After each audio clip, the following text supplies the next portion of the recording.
Xazinan To'rtil tarbiyalash markazi hammamizning xazinasi.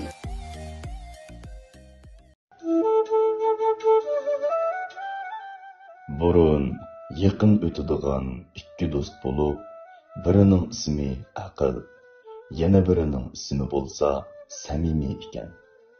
Bir kuni ikkaylan dengizga sayohatga chiqibdi va dengiz to'lqiniga uchrab, kemaga suv kirib ketibdi va kema faqat birla odamni elib manglaydigan bo'lib qolibdi. Aql bo'lsa ahvolning yaxshi emasligini bayqab, Samimiyni dengizga ittirib etibdi va jinini qutqizish uchun qutqizish kemasini haydab ketib qolibdi. Samimiyni bo'lsa to'lqin ittirib bir orolga akab qo'yibdi. U mag'dursizlangan holda qutqizish atritining kelishini saqlabdi. Haqiqatan uzoqqa qolmay bir kemining kelayotganligini ko'ribdi. Kemining yelkinida bo'lsa Xushalliq deb xat bor bo'lib, aslida Xushalliq kemisi ekan.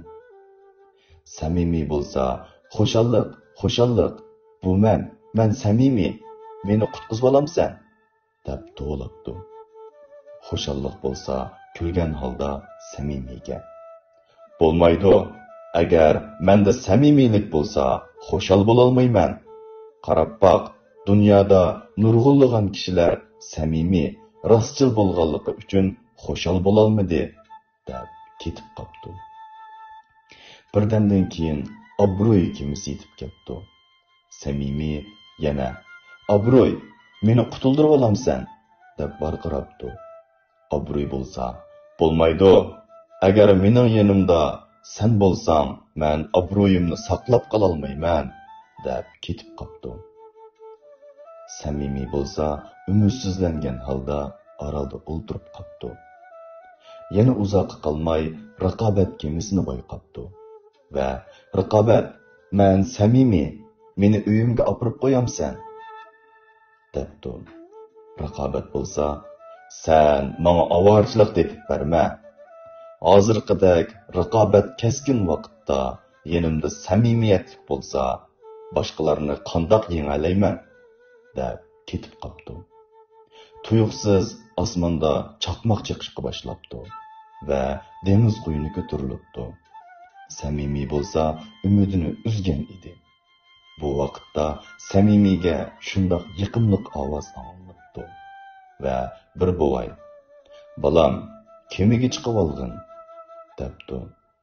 Samimiy shundoq beshini ko'tarib qarasa, vaqt ekan va vaqt buvayga: "Nimishqa meni qutuldirsiz?" debdi. Vaqt buvay kulgan holda: "Faqat vaqtla samimiylik va oq ko'ngillikning qanchalik muhim ekanligini isbotlab beralaydi" debdi. Uyga qaytish yo'lida ular parcha qilinib ketgan 3 kemini bayqabdi. Vaqt buvay samimiylikka mundoq debdi: "Qara, samimiylik bo'lmagan, aldamchilik bilan erishgan xushallik, obro'y hamon halak bo'ladi.